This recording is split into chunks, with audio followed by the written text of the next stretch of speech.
فکر کنید اگه دارک سولز دو بعدی بود چه اتفاقی میافتاد؟ هر روز میشد بهش گفت یه بازی سخت یا اصلا یه بازی خوب؟ آیا اگه دارک سولز رو دو بعدی میکردیم آندد منتخب تبدیل به سوسک میشد یا علیه خدایان قیام میکرد؟ جواب درست هر دو ایناست. بذارید براتون توضیح بدم.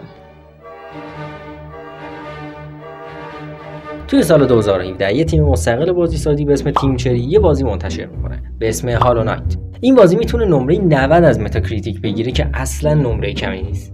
تو این بازی شما نقشه سوسک توالت کثیفو دارید که یه ماسک و شنل داره که واقعا معلوم نیست چیه و با سوزنی که دستشه از خدا میدونه کجا میره سمت زادگاهش، چرا که یه خورشید تصمیم گرفته همه مردم سرزمینش رو دیوانه بکنه. و حالا سوسک قصه ما برای نابود کردن خورشید برگشته و اصلا هم شوخی سرش نمیشه. شاید اول فکر کنید این سوس برای نجات مردمش برگشته به زادگاهش، ولی نه، این سوس شیطان خالصه. اون برای نابود کردن این خورشید نه تنها حشرات دیوونه دیگه رو بلکه حشرات عادی و سالم دیگه و حتی خواهرها و برادرای خودش رو هم میکشه.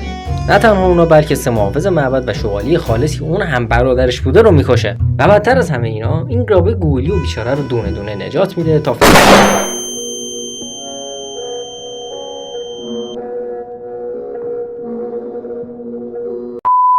گرابه گولی و بیچاره رو دونه دونه نجات میده تا فقط به دست خودشون زنده خورده بشن و داخل شکمش تا ابد گریه بکنن. و این کارو فقط به خاطر پول آیتم انجام داده. گیم پلی این بازی یه چیزی بین سولزلایک و میترویدوانیاست. با اینکه اکثرا میگن این بازی میترویدوانیاست ولی واقعا هیچ چیز نمیتونه نظر من عوض کنه. این بازی 100% سولزلایکه.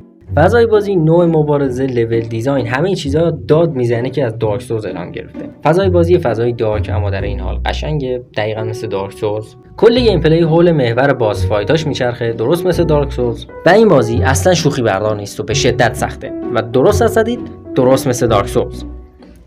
اگه میخواید بازی رو انجام بدید میتونید مثل یک شهروند خوب و قانون مدار از استیم به قیمت ناقابل $15 آمریکا معادل 1,335,000 تومان وجه رایج مملکت خریداری کنید. یا اینکه میتونید مثل دوز دریایی واقعی بازی رو پایرت کنید و به مبلغ 0,000 تومان انجامش بدید. البته فراموش نکنید که من حامی موبایل پلیر هستم، پس یه لینک احتمالاً داخل کامنت ها به پورت غیر رسمی بازی روی موبایل وجود داره که میتونید ببینید و حالش رو ببرید. 2 سال بعد از عرضه هالو نایت، یعنی توی سال 2019، یه تیم مستقل بازیسازی دیگه به اسم گیم کیچن بازی کفرآمیز یا همون بلاسفمس رو عرضه میکنه و نمیتونه به موفقیت هالو نایت برسه، ولی خب نمره 77 متاکریتیک رو میگیره که واقعا بد نیست. تم معمولی بازی که تم دارک داره و توش باس فایت داره پیدا میشه و مردم بهش میگن دارک سولز پیکسلی. هرچند این بازی خیلی بیشتر از این حرفاست. داستان این بازی به شدت گنگه و اونقدر مسخره پیچیده است که من واقعا حوصله ندارم داخل این ویدیو براتون توضیح بدم، پس یه خلاصه براتون میگم. داخل این بازی شما نقش آخرین بازمانده برادری فرشل سایلنت رو دارید. در واقع اسمش این نیست که بدون هیچ دلیل منطقی و فقط به خاطر عقاید مسخره‌ای که داره یه قیف تیغ همجوری برمی‌داره و اونو با خون پر میکنه و میذاره سرش که واقعا خفنه، ولی خب تا آخر بازی تو همین کثافت قرار بمونه.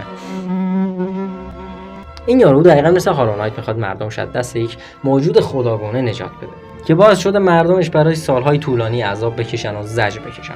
اول بازی شما فکر میکنید موجودی که داره این عذاب رو تحمیل میکنه به مردمتون موجودی به اسم میرکله که همه اون رو به عنوان خدا میشناسن، ولی خب میرکل واقعا خداست و موجود بدی نیست. در عوض این 3 تا کله عجیب و مسخره‌ای هستن که تمام مدت دارن طلا گریه میکنن که واقعا نمیفهمم چرا. حتی جورای شبیه روغن هم هست و خب مردم رو عذاب میدن و از این قضیه قدرت میگیرن. اینکه این چطوری کار میکنه رو دیگه من نمیدونم. البته داخل این بازی برخلاف هالو نایت شما نمیافتید مردم بیچاره و بیگناهی که دارن فقط از ترس جونشون با شما مبارزه میکنن و یا خواهرها و برادرای تنی خودتون رو بکشید و به جای اون فقط با شیاطین مبارزه.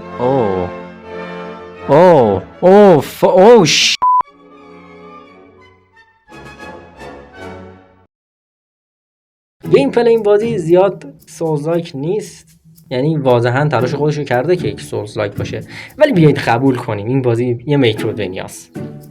داخل این بازی شما خشونت زیادی رو تجربه کنید و خیلی هم حال میده. من به شما قول میدم که اگه داخل این بازی امکان وجود نداشته شما سوار سپر دشمن بشید و اونو زیر سپر خودش له بکنید و یا کلهشو از جا بکنید و بعد زیر پای خودتون خوردش بکنید، به هیچ عنوان همین نمره 77 متار هم نمیتونست بگیره. یعنی میدونی یه چیزی مثل مورتال کامبت، درست خشونتش چیز جالبی نیست ولی ما ازش لذت میبریم. یعنی شما فقط به این صحنه نگاه کن، میخوای بگیم بازی خفن نیست؟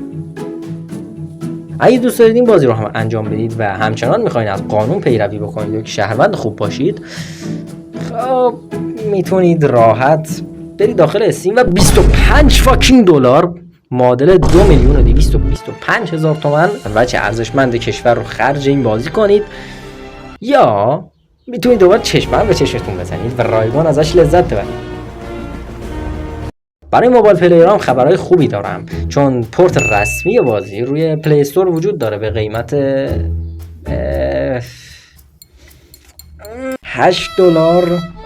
که از قبلی ها کمتره ولی همچنان 712,000 تومنه و من بعید میدونم موبایل پلیرها بخوان اینقدر خرج یک بازی موبایل بکنن. پس دوستان من وقتشه برگردیم به ریشه هامون. دوست من به نظر میاد که به ته خط رسیدیم، یعنی به معنای واقعی کلمه خط قرمز پایین دیگه به آخرش رسیده.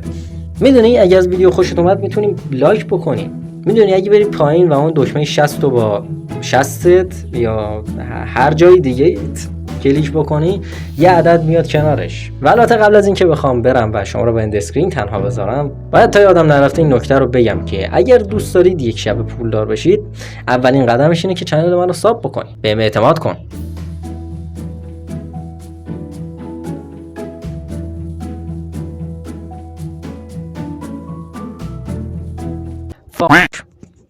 اوکی، اگه داری الان صدای منو میشنوی به این معنیه که هنوز ویدیو 8 دقیقه نشده و من میخوام 8 دقیقه‌اش کنم.